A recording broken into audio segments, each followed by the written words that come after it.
helps make those things go differently is vaccination. And it's good news. Vaccines are working. They may not be working perfectly, and we have seen cases of people who've been vaccinated who can still be infected and maybe even pass infection on to others. But what is absolutely clear is that double vaccinated people, on average, have a much less chance of going to hospital or dying. I mean, absolutely minuscule chance compared to someone who is not vaccinated. So in a sense, the hospitalizations and the deaths are overwhelmingly happening in unvaccinated individuals. That's the case.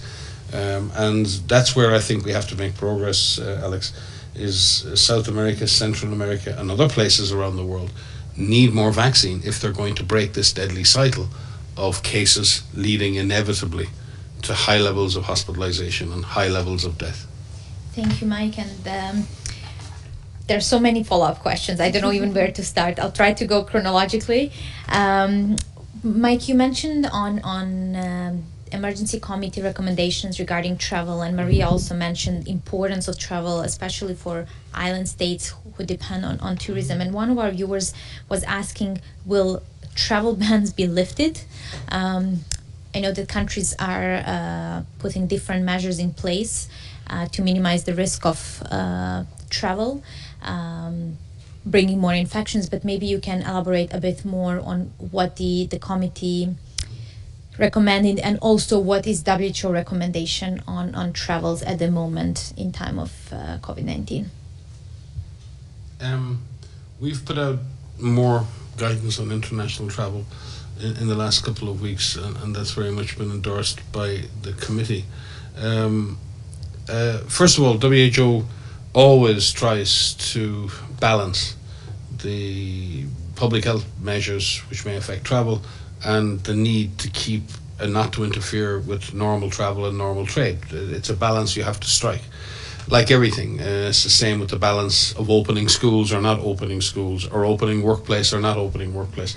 Everybody knows at this point there's no zero risk. Anything you do in this pandemic will either increase or decrease the risk. It rarely leaves it at zero. So if you open your schools, you do increase the risk. But if you do it safely, if you do it in a planned way, and if you open your schools in areas with low community incidence and you have good measures in place, yes, you can open your schools safely. It's the same with travel. Travel is, in fact, to a great extent, travel has been de-risked. The process of travel now is so much that the testing processes and the separation process and the mask wearing and the cleaning is such that you may actually be sometimes safer in the airport and in the plane than you might be going to the local bar or somewhere else, right? So a lot of effort has been put in by the airline companies and governments and the airport authorities to make the process of travel safe. And we believe that the process of travel can be made safe and is being made safe. The challenge is for the countries receiving people from other countries. What are the increased risks? So if people come to my country, does my risk increase? If I have a low incidence country, if I have no cases of COVID-19, then every person who arrives from my country potentially could bring cases. So I'm going to be very strict. If I've got a large outbreak in my country, then maybe people coming from a country with lower incidence than mine is not actually going to increase risk. So I balance the economic benefit of allowing the travel versus the risk that bringing the traveller to my country introduces. And that's what we do in life. You balance those risks. So some countries, for example, like island states, are hugely dependent on tourism, but at the same time, very many of the island states have managed to avoid the worst of the pandemic and kept their numbers low. So how do they balance this? We need the travellers to come in order to generate income for our population. But if the travellers come, they may bring the virus. Now, how do they ensure to keep the chances of the virus coming to the minimum while maximising the travel and the trade that they need to keep their society moving? And the only people in it, we can't make those decisions from Geneva. It's impossible at a global level to decide what's best for St. Kitts and Nevis, or what's best for Fiji, or what's best for Papua New Guinea, or what's best for South Africa. Only sovereign governments can look at their situation, their population, their socioeconomic situation, their local disease incidence, and decide how they're going to manage travel as part of the overall package. But as I said, everything you do in a pandemic either increases or decreases risk. There's no zero risk. It's about minimizing the risk. We believe a lot of travel can be managed safely. But again, if you go in a country from 10% normal travel and you go overnight to 100% travel, then our advice is always to start slowly, open up slowly, open travel up slowly, take it step by step, and see if that affects your situation positively or negatively, and then adjust as needed. I think what we've seen in this pandemic across a lot of these areas is big decisions to move quickly around lifting restrictions have almost always led to difficulties. We saw it last summer. Everything opened up, everyone moved around Europe, and by September we were back in another big wave. Coming up to Christmas last year, same thing. Everything opened up, and by January we were all back in lockdown. So I think our overall experience is lifting restrictions of any kind too quickly very often leads to negative consequences. But that doesn't mean, and again, WHO is not here to be the party pooper. We're here to give measured advice, to say, do it slowly, measure as you do it, ensure that if you're opening up your travel, if you're opening up arrivals in your country, that you're doing it safely, you have the adequate testing regimes in place, you have adequate quarantine arrangements in place, that you may want your tourists to come, but you may not open your nightclubs. You know, you might say, well, we'll have tourists come, we will open our restaurants outside because we're a sunny place, we won't have indoor dining, we won't open the nightclubs, but we'll bring people to our hotels, we'll bring people in our, so you can find a halfway house. But if you bring everyone that you brought 2 years ago and you end up with a fully packed resort and everything is open, then if there is disease, then it's going to spread. And then you have to accept the risks that come with that. So everything is about how much risk are you willing to bear in order to control the disease or to manage your economy. Our view has always been that if you let the disease out of control, that will ultimately damage your economy. So it's not either or. This idea that it's about the economy and we should protect the economy, therefore it doesn't matter what happens with COVID. I think many countries tried to make that decision a year ago and it backfired. Because it's very clear to me, unless you get your way out of COVID, your economy doesn't get its way out of trouble. And I really feel for those countries, and particularly those small island states who are very dependent on tourist income. And for those of you out there who aren't aware of that, there are many, many economies around the world, small economies, that are hugely dependent on the income brought in by tourism.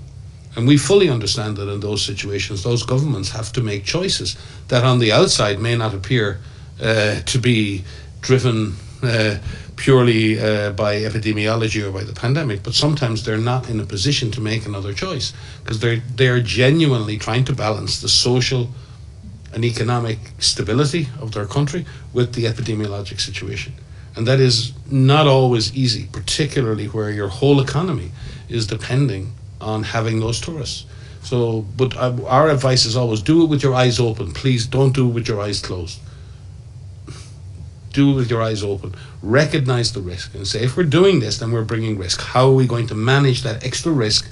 We're making an economic decision, but we can still manage the risk. We can still reduce that risk to some acceptable level. And I think it's when people do things blindly and quickly, and they use the excuse to say, oh, it's about the economy, therefore we have to just open up. I think that can be sometimes silly, because you're using the economic argument to just make rash decisions, and it shouldn't be. You can use the economic argument. It is very valid, and it's valid both in money terms and it's valid socially, because you're trying to protect people's livelihoods, and that's an important aspect of governance and government's responsibility. But don't use it as an excuse. If you decide you have to do things like that, then try to manage the risks that come with it, and do that with eyes open. Sorry, I've gone on a bit there, but I think it's... I think it's really important too, because I mean we live in the Northern Hemisphere and we're in Europe right now, and it's the summer months, and there are many people traveling. And as Mike has said, there's ways that the travel industry has taken to de-risk that. I would just like to emphasize that you, as a traveler, have a responsibility as well.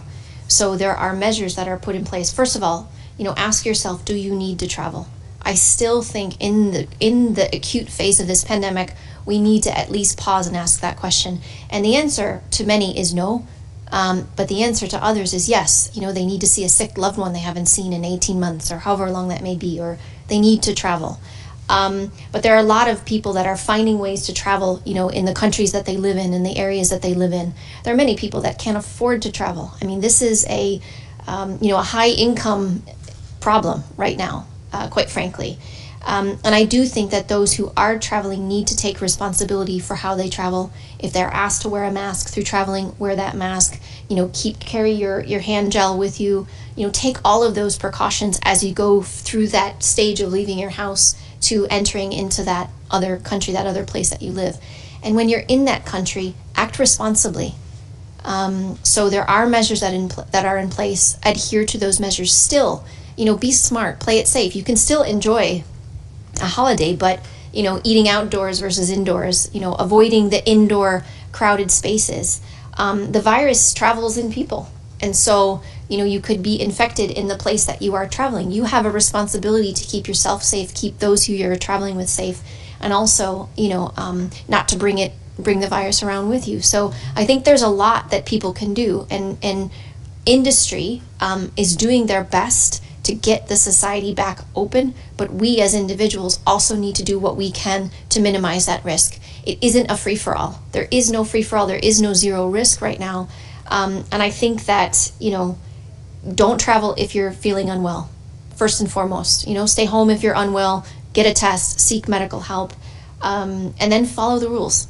There are rules that are in place, and many are trying to open this up incrementally, as Mike was saying, to try to do this not all or nothing. And we as individuals have a role to play to try to keep it as safe as possible. But I still ask, do you need to travel right now? We ask ourselves the same question. My family, we're having the same conversation, and we're finding a way to do something just us so that we can have a little bit of a break. But these are questions, unfortunately, that we're still going to have to ask as we make it through this pandemic. Thank you. There's nothing. It's linked, but I think it's important. There are so many different celebrations going on at the moment, and I think tomorrow Eid al-Adha will start for hundreds of millions of Muslims around the world, and that's the festival of sacrifice, I believe that it is, and it's really, really important. Muslim families and friends unite around the world. They pray together to give alms, and this is the second time that families are going to have to celebrate this in the current restrictions. So I just hope, and we want to try and keep Eid al-Adha as safe as possible. We've issued guidance on that with our regional office in the Eastern Mediterranean, and just wishing everyone a very safe celebration this year. I know the Hajj in the Kingdom of Saudi Arabia has been curtailed to residents of KSA, and only 60,000 pilgrims this year, and I know that's another huge sacrifice that the Muslim community around the world have had to make. So we wish everyone Eid Mubarak, and we just hope, again, as an example, people will celebrate, but celebrate safely. Thank you both. We've got, again, more follow-up questions, but maybe just one on travel so that we can switch on other questions. Does WHO have any recommendations on airline companies on how to ensure their passengers and their clients are safe during the travel? I think we could go into the details here, but there's a tremendous amount that's been done by the ICAO, the International Civil Aviation Organization, with WHO, with the International Air Travel Association, which is the Association of Travel Airlines. We've also done a huge amount of work with the International Maritime Organization, because we've got hundreds of thousands of seafarers around the world who deserve huge credit, because they kept the whole system globally running. Many of them didn't get to see their families for over a year. And so there are different ways people travel, so it's not just airlines. And we'd like to thank those companies, both the airports authorities and the airline companies and the shipping companies and others who've worked so hard to try and keep their staff safe, but also to keep the travellers safe. There's a tremendous amount of guidance out there, and we've seen a lot of compliance from the travel industry around this. Yes, they push because they want to get things open, and there's always a dynamic tension there, and we understand that. But they've always been very open to implementing the best measures, because they want to keep their clients, their business is depending on keeping people safe, and travel is something that, and safe travel is something that the industry, both the shipping and the airline industry, train industry and others, they pride themselves on safety. So they see themselves as leaders in safety, and I believe they have tried their best in that. And it's tough for people to keep up the idea of, disinfection in planes, and people, limiting their movement around the plane, especially on long haul flights, and wearing masks and doing all the checks beforehand, and the extra lines and the time, and one only has to be in an airport with kids and whatever, and realize just how stressful travel can be, and you add in all of these extra measures, and it's tough. It's not easy. But we believe the industry is working to has always been one of the first to pick up on these measures. It hasn't obviously liked a lot of the measures, and it pushes back. But I do believe there's been a very functional relationship between the travel industry and ourselves, and at national level between the travel industry and individual governments. But we've issued guidance together. We've worked hard together to try and make this work. It's not easy for anybody. And I think, as Maria said, I think the travel process itself has been significantly de-risked. A lot of risk management measures in place. Now, it's going to be hard if we look at over the summer. You see airports filling up now, and you can feel the density of passengers and the number of people on the plane and the number of people in the airports and on the buses is growing. And the real question was, will then travel remain safe at these higher volumes and higher densities and higher occupancies? And that remains to be seen. So it's really important that the industry continues to implement the measures, and as Maria said, that people also bear their own responsibility. The measures are there for a reason. They're there to protect you and protect others. So if the regulation says wear a mask on the plane, you wear the mask. I suppose there's no real answer to the question. The details are there. We've issued lots of guidance, but we are pleased that the industry has been a strong partner. And I mean, not just the airline industry, but the airports associations, the representative agency for seafarers and others. There's been a very deep collaboration over the last year and a half. Thank you, Mike. I think these were all the questions regarding the travel. So I'm going back to variants-related questions. And Maria, it's her.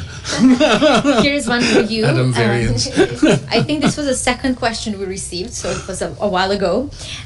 Is the Lambda variant worse than the Delta variant? So maybe you can clarify the difference and also update us on both variants.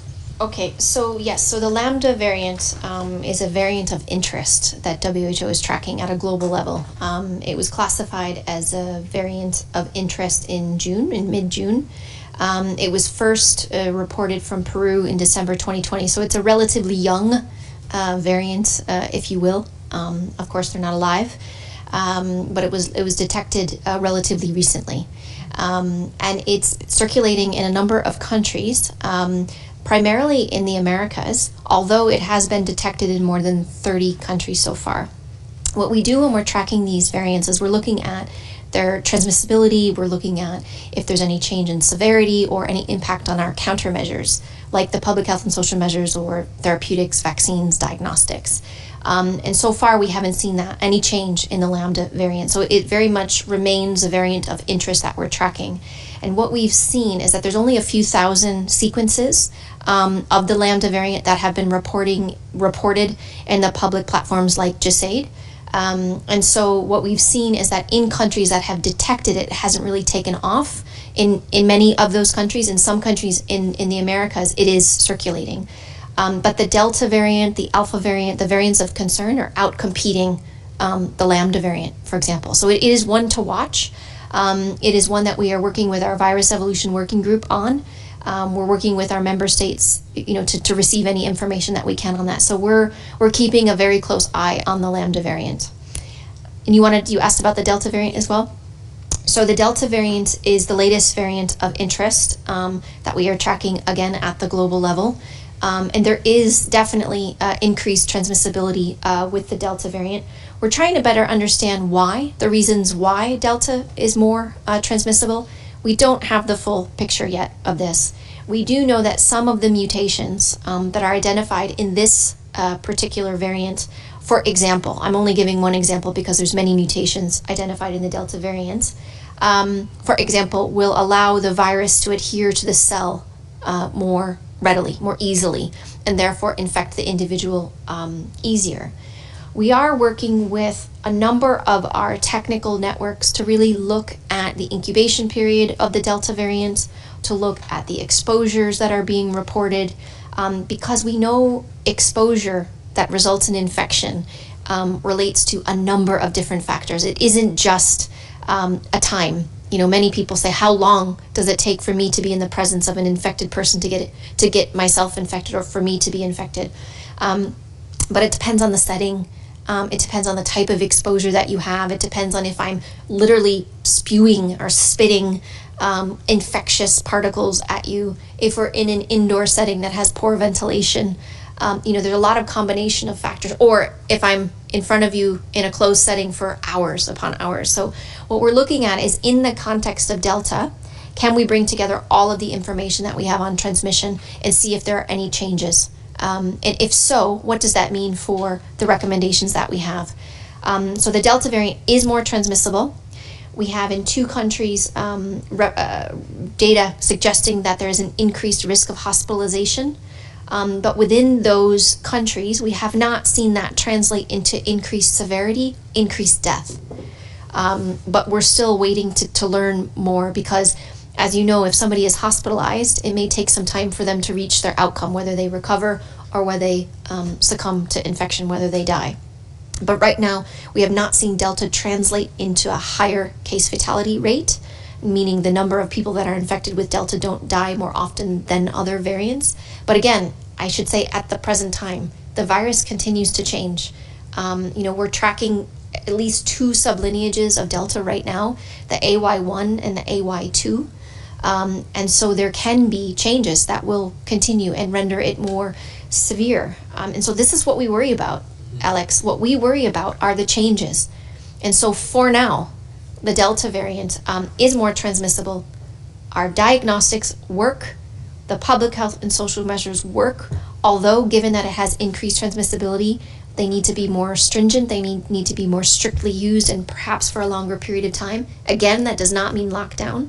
It means a combination of approaches. Our vaccines work against the Delta variant in terms of severe disease and death. This is also critically important. But I should say, so far. So this is really dynamic situation, and it's day to day. It's literally day to day. And we have meetings every single day with partners, with regions, with countries, trying to gather more information on this. So if we can emphasize as much as possible, the best solution to this is driving transmission down, is to prevent people from getting infected in the first place. Because the more it circulates, the more it will change. And it's changing. The Delta variant will not be the last variant of concern that you hear us talking about. We hope to have the conditions in place where it becomes the last, but I'm afraid, Alex, it probably won't be. And it's not meant to scare people. It's just meant to say there's a lot we can do. So we really need to do that. The thing with the variants, and they've the variants have come along almost like a playbook, because there's a distinct advantage for a new virus if it's more transmissible, because it just infects more people and it becomes the dominant strain. So it's there's an evolutionary pressure on the virus to be better than the other viruses, like we see with normal evolution in the biologic world. There's no particular pressure on the virus to become more severe. And in fact, most viruses, it's a bad thing, because you don't want to kill your host, you want to reproduce and go on to the next host. So there is real evolutionary pressure we're seeing towards developing more transmissible variants. But as Maria said, the longer that process continues, the greater the chance that just randomly the virus will also develop a more virulent or more severe form. So in other words, going along with that if another variant were to emerge that was more transmissible and just happened to have at the same time changes that made it more virulent or more severe, we'd be in real trouble. Now, we're not there because the evolutionary pressure is towards transmissibility, not towards severity. But that severity thing, or that extra severity, can come at any moment because it's a random process. So we're I don't know what they call one-armed bandits. We're at the lottery, and we're pulling that arm and taking a risk each time. So it's important that people are reassured that it is mainly a pressure towards an evolutionary pressure towards being more transmissible, and very often to be milder. That's often been the case in the past. But there is nothing to say that it can't turn and we get a more transmissible variant that is also more severe. And that's not something we want, it's not something we predict, but we need to be aware that that is always a possibility, and we can't just assume, as many people are, particularly in the Northern Hemisphere, that this is all over. It's not. Can I just, I want to comment on what Mike just said about the lottery. I mean, this is not a lottery we want to be playing. It is not a gamble that we should be playing right now. And as I mentioned previously, the Delta variant, in the context of a highly susceptible global population, because we are not receiving the vaccinations that we need in all countries, in the context of increased social mobility, social mixing, where people are congregating more, and in the absence of public health and social measures, that is a really deadly lottery that we're playing right now. Thank you, Maria. Here's a follow-up question. What is the Delta spread rate in vaccinated people? I mean, you were explaining what's the situation with the variant, but do we have any data on? So this is a great question. So we know that most people who are being reported as being infected, people who are hospitalized, people who are dying, are largely among unvaccinated people. This is not to say that somebody who has received both of their doses can be infected, as we said earlier, but this is predominantly happening amongst people who are not vaccinated. And remember, most of the world is not vaccinated, and the Delta variant is in more than 111 countries right now. And that's at least 111 countries, because we are limited by our ability to do sequencing in all countries around the world. So it's likely, if it's not already, it will become the dominant strain circulating globally. And so if you are unvaccinated and you are partaking in risky behavior, you're not following the measures, you're not vaccinated, it will spread. We still, the virus right now is still in control of us, but we do have those tools at hand to keep ourselves safe. So I don't want people out there to think that there's this deadly variant that's out there and they're completely defenseless against it. That's not the case at all. There are so many measures that people can take, to keep themselves safe. So I do want to make sure that message is heard clearly. Thank you, Maria. Speaking of measures, one of our LinkedIn viewers is saying people who took the vaccine are no longer wearing masks. Isn't that still increasing risks? And then there was another question as well from another viewer. Why are there different guidance on mask wearing for vaccinated people? Yeah, so our current recommendations are, even if you are vaccinated and fully vaccinated, we still recommend wearing a mask when you're in the presence of others, particularly when you're indoors, because we don't have the full picture yet on vaccine and infection and vaccine and transmission. We have great data in clinical trials as well as real-world settings on the reduction in severity and hospitalization and death, but we don't yet have the full picture on transmission. There's very good indication that the vaccine works against infection and transmission as well, but people can still be infected and they can transmit. So this is why we continue to recommend wearing a mask, good hand hygiene, avoiding crowded spaces, making sure that there's good ventilation when you're indoors. If you can, spend more time outdoors than indoors, keep your distance.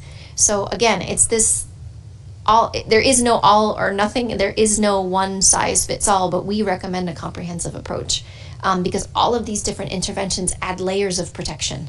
And so if you can, these are simple measures. Continue to wear a mask. Masks are readily available right now. And there's very good guidance out on fabric masks, 3 layers of a fabric mask, making sure you have the right filtration, making sure you cover your nose and your mouth. Wearing a mask under your chin is really not helping anyone. It's a simple thing to do. So we continue to recommend that. And, again, if we just talk about ourselves as WHO, you know that, Alex, here in the building and as WHO as a whole, even the fact that very many people, because we're in Switzerland, are double vaccinated, we haven't changed the basic process. People still fill out an electronic questionnaire every morning before they come to work with symptoms and temperature. Take their temperature, they come to work. We've got temperature check on arrival, even though, you know, temperature check is not the end of the day. There's a second check. We still have mask wearing in common areas. We still have the same density of meet. We're still applying the same basic limits to the number of people in any given room. We still have maintained the same level of workers allowed in the building at any one time. So we've tried, even though that the vaccination rates have increased, we've tried to maintain the same basic measures as before, in order to keep that incidence as absolutely low as possible. Recognizing that people in their daily lives outside our workplace are now in a country that's increasingly opening up. We want to try and maintain the best possible preventive measures we can. So it's not that we're saying one thing and doing another. We're actually doing what we're saying and advising and trying to maintain those basic measures because they do help, they don't harm, and they will help. And the idea that we get to a certain level of vaccination and then we throw open all these restrictions, we don't believe is the prudent thing to do at this time. So I think it's really important that people, also in workplaces, schools and everything, that we try and maintain the basic measures to reduce risk at all times. Thank you. Here is a last question before we bring in our special guest. Brian Tobin is asking you, Maria, do we need to protect unvaccinated children and maintain higher vigilance for our youth? Oh, thank you, Brian, for the question. We need to protect all children, as we do everyone around the world. So we do know, and we've known this from the beginning of this pandemic, that children can be infected with the SARS-CoV-2 virus, as well as any of the variants that are circulating. Luckily, still, the children that are infected tend to have asymptomatic infection, meaning that they don't have any symptoms, or they have a mild disease. It's not universal, though. You know, there are children who have been infected, particularly children with underlying conditions, but not always, that have had severe disease. You know, they've ended up in ICU, and some children have died. So we do need to make sure that we keep our children safe. But it's all the measures that we recommend, you know, for us, for adults, in making sure that we keep our distance, you know, we do our hand hygiene, and we make sure that the environments that we're in also provide safe environments. And so there are many, you know, schools that have opened, that have taken a risk-based measures to open up their schools and keep their schools open, because school is not only critical, absolutely critical for children's education, but also for their well-being, for their security, for their safety. In many parts of the world, this is where children receive their meals for the day. And so, yes, you know, we must do everything that we can to keep us safe. You hear me say this a lot, to keep us safe, but also keep us from transmitting to others, and that also includes our kids. Thank you, Maria. And speaking of children, I am very, very pleased to invite our special guest, Carl van Kerkhove. Hello. Hello, Carl. How are you? I'm good, thank you. Thank you so much for finding the time to join us today. Maybe you can share with us what was the hardest thing for you during this pandemic? It's been a long time. Well, the hardest thing for the pandemic has been being separated from my mom when she came back from China. That was very difficult, that you couldn't give a hug to your mom, right? Yeah. Yes. It was very difficult. Thank you, and we're sorry that you had to be separated from your mom, and that she actually has to work so much and spends a lot more time with us than with you, including today. So we are grateful for all her time that you give to us.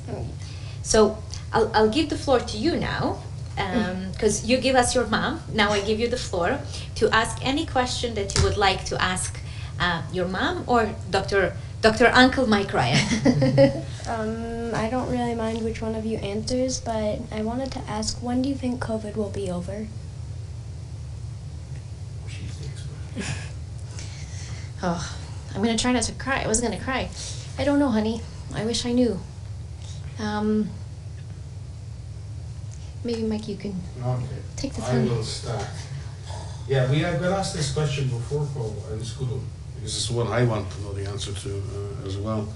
The problem is, like everything in life, especially as a medic, you're always supposed to be honest with your patients, and when they ask you a question, you're supposed to give them an honest answer, and the honest answer is, I don't know. Just like you don't know. Yeah. I know it'll end a lot quicker if we do the right things. It's a bit like, I know it'll end sooner if we give vaccines a better chance to be used all over the world. I know it'll end sooner if we all protect ourselves and protect others. I know it'll end sooner when our hospitals are stronger and able to give better care. I know it'll end sooner. And you put all those sooners together, then maybe it's sooner rather than later. And that's our great hope. But we're fighting. Your mom does it every day. We try to do it every day to make the world a little fairer, to share these things we have. I mean, it's amazing for you. I'm sure you look like a guy who'd be into science. I mean, in a year, we've developed some of the most amazing vaccines. Never been done on the planet before. We've just amazing technology, brilliant scientists who've developed these interventions that are just groundbreaking. So there's great hope because we have great brains and we have great minds and we can innovate and we can do things quickly, more quickly than we could ever do in the past. But our problem is sharing those fairly and ensuring that everyone gets access to the benefits of that research and the benefit of that thinking and innovation. And that's what we're working very hard right now. So if we can do that, and Dr. Tedros is really pushing the world to say, let's share. Let's share data, let's share vaccines, let's share the solutions, and let's show the solidarity for each other. Let's help each other. I think if we do that, it will end sooner. I'd love to say it will end this year, but I really don't think so. If we're really lucky, we'll have it under control next year. For you and others who are lucky enough to live in countries that have high vaccination rates, it'll probably end sooner for you. And you shouldn't be guilty for that. If you live in a country that's able has the resources to be able to deal with this, then fine. Kids should feel good about that.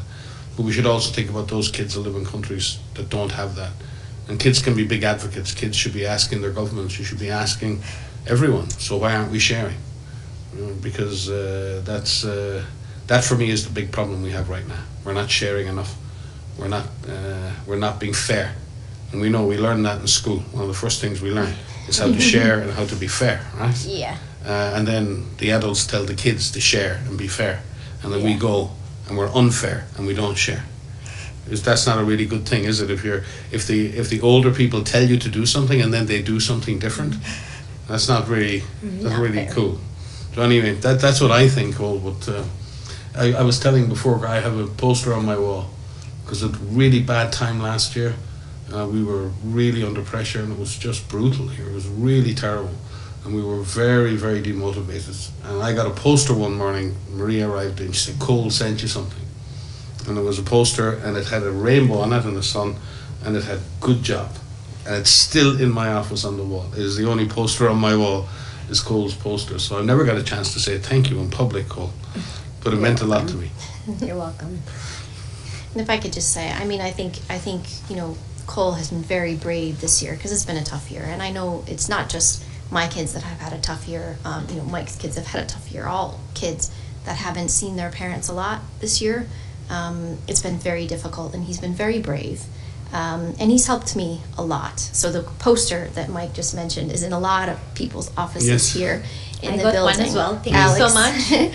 Alex has one and I have one. And I have a few other drawings. And he's also made us some stress balls. Mine actually succumbed to the stress. Which also help, but have burst on a number of people. We need more. We need more. But he's been very brave, and I think, we know how hard it's been on kids on this, and you're helping us get through it. So we don't have an answer of how quickly this pandemic is going to end. But with your help, with your brother's help, with your daddy's help, with the kids all over the world, we can get that much closer to the end of it. And I think the other thing is that we've sort of figured out a way of figuring out how to navigate through this. Everybody wants to go back to quote unquote normal, but I think we've found a new normal here. The hours are long for work, and I'm not always home every weekend, although I'm getting a little bit better. But I am taking a couple of days off, and we're gonna spend some time together, and we're figuring this out. And so I'm grateful to you, and I'm grateful to all of the kids that are out there that have this understanding, and resilience. And this is your world, so you're gonna have to sort all of these big problems out when you get bigger. Right now, you get to be a kid, and that's just fine. Okay. But I love you. Love you too. Was this a good answer? Maria said something about the dads and mums and guardians who've been with kids while others have been able to go to work and work as frontline workers, as doctors and nurses, as Maria has. And they're real heroes too, because they've had to absorb a lot of the responsibility. They've got to take care of everything at home and create that space for those of us who have to work like we're working. So we should also remember those are the ones who really kept things going. And you mentioned Dr. Uncle Mike. I have to say something, because there's a very special person who's currently in hospital, Amal Bisharo Abdi Rahman Mahmood, who's the daughter of one of our dear colleagues, Abdi. And Amal is in hospital at the moment. And as you know, she calls me Dr. Uncle Mike. So to Amal, get well soon, Amal. We send her all our support, really, to have a swift recovery, and hopefully we'll be able to hear from her once. Yeah, once maybe she's Abdi better. will bring her. That would be Absolutely. cool. You're invited, Amal. Get well. I think we need a new guest series. Yeah. Cole, I hope that you are happy with the answer that you got. I must say that a lot of our viewers were sending comments in support of your question. They really loved your question. So I'll share more all these comments with your mom later, so she can read for you, or you can read yourself. Thank you so much for your time. And again, thank you for giving us your mom's time. And as your mom said, thanks to all other kids for all the sacrifice and resilience that they are having during this difficult time. I hope they are also an example of how we can do this better, and how we can stay vigilant and keep with all the measures we need to keep. Please, for any information more, follow our website, our social media channels, and stay safe, and talk to you next week.